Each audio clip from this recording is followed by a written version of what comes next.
Welcome back, my favorite artists.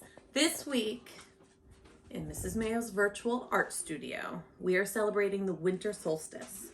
Yesterday was the solstice, which also happened to be the first day of winter and the shortest day of the year. A lot packed into one really spiritual day. So, a little fact about Mrs. Mayo you may not know is I am Swedish. I don't appear to be, but I am. My mom is all Swedish. And in Sweden, around the solstice and the holidays, they have a winter gnome called tomte.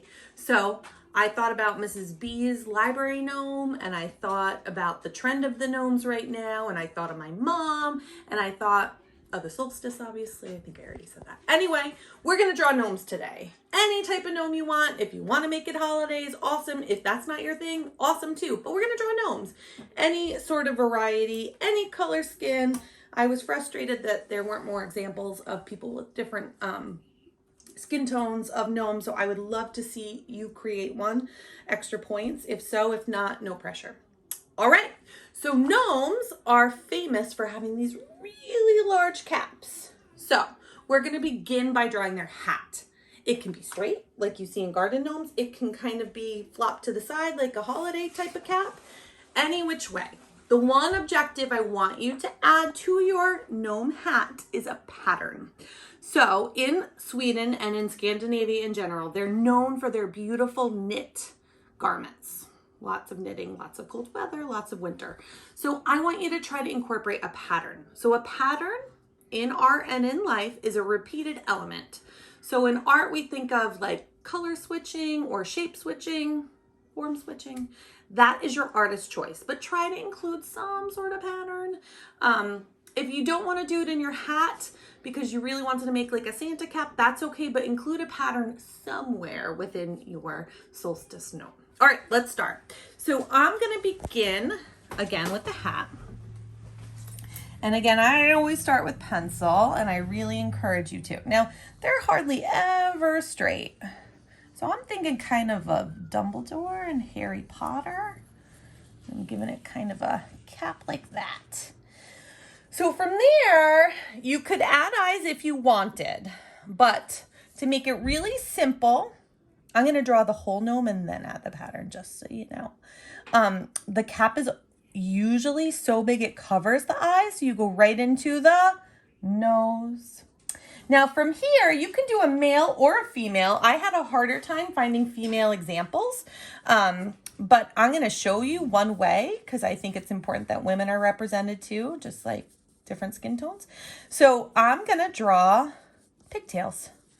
So you come to the side and draw.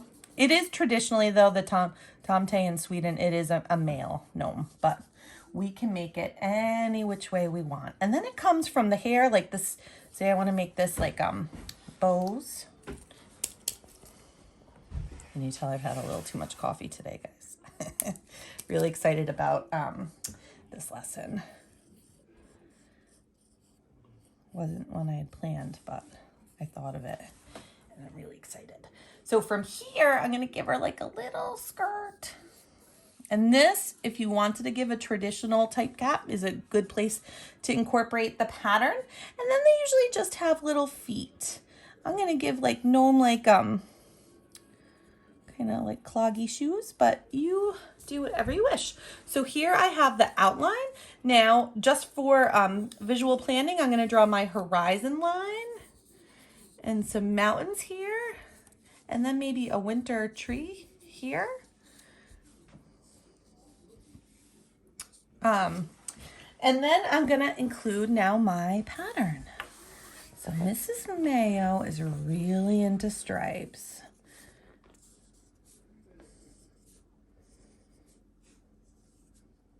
So that's going to be my thing.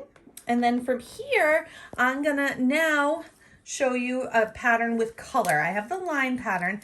Now, I think it's a nice idea once you're in love with what you have to trace over with pen or Sharpie if you have access. Believe it or not, even Mrs. Mayo is running low on supplies.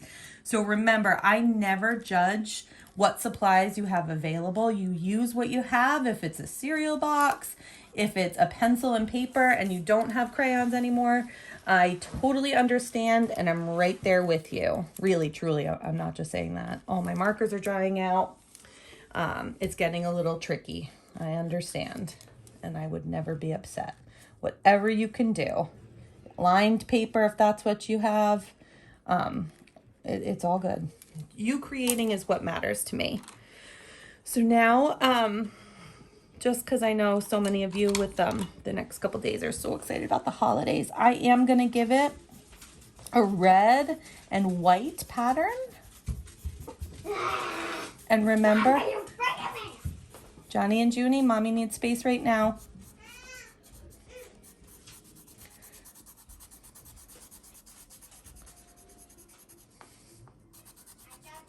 And look it, my colored pencil's even glitchy now. I'm gonna switch to another, and if it doesn't blend quite right, you kind of just go over and blend them together.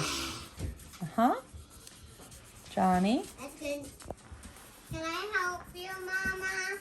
You can come sit with me, bud. I wanna. You can color over mine after. How about that? Or why don't you come draw a gnome? Oh, and look it, I just messed up my pattern because I was distracted. So everyone makes mistakes. I'm gonna problem solve how I can fix that, but no, and that wasn't, I really did just, I have shared with you before, and look at, maybe the inspiration for this lesson was my son's pajamas. Wait till you get a clip of them. They're pretty cute. Mama, Which I think are hand-me-downs from Mr. Champ. Anyway, I love hand-me-downs. can I have a piece of paper? You bet, bud. Can you try to draw a gnome like mommy? Yeah. So you start with a hat, kind of like, it looks like the Grinch's hat a bit. All right, so I have my pattern going. Because I made the mistake here, I can always go over it with a whiteout if I have it, but I'm not, now that I'm looking at it, not a big deal. I could give it a little pom-pom if I wanted to. I don't wish for that. I'm gonna color her bows in.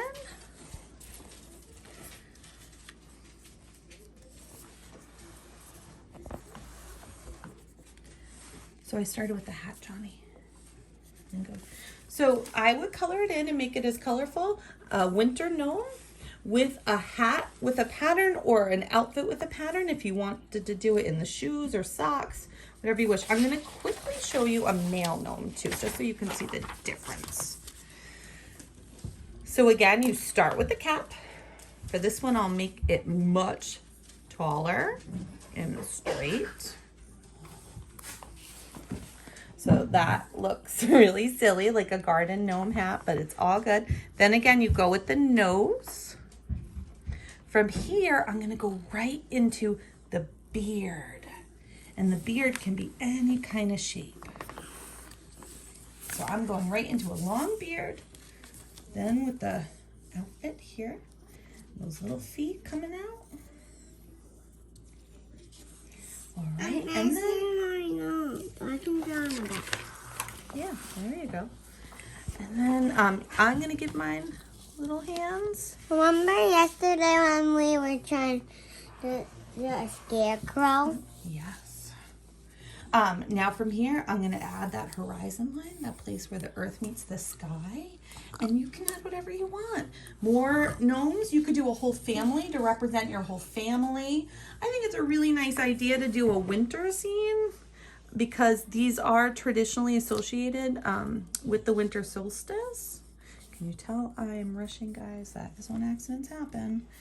But even if you just do your gnome with some snow, and again, I need to come up with some sort of pattern for my hat. What could I do there? If I didn't want to do my hat, maybe for this, I'm gonna give him stripes in his outfit. If I wanted to give this one a traditional, and then create the pattern with the color switch there. So maybe for this one, just so you can see it, I'm gonna do, but you could do designs. So I know I mentioned the sweaters of Scandinavia earlier. You could do designs within those stripes, which is very traditional with that Fair Isle knitting that you would maybe see. I really loved, there was this really fun movie called Eurovision that showed a lot of, okay, sorry. I'm talking too much. All right. Winter solstice gnomes with a pattern. Can't wait to see what you create, guys. I hope you have a really happy break, holiday, whatever your thing is. I miss you all so much. Can't wait to see what you do. Don't forget to post it. Bye, guys. Can you say bye, Johnny? Mom, but I can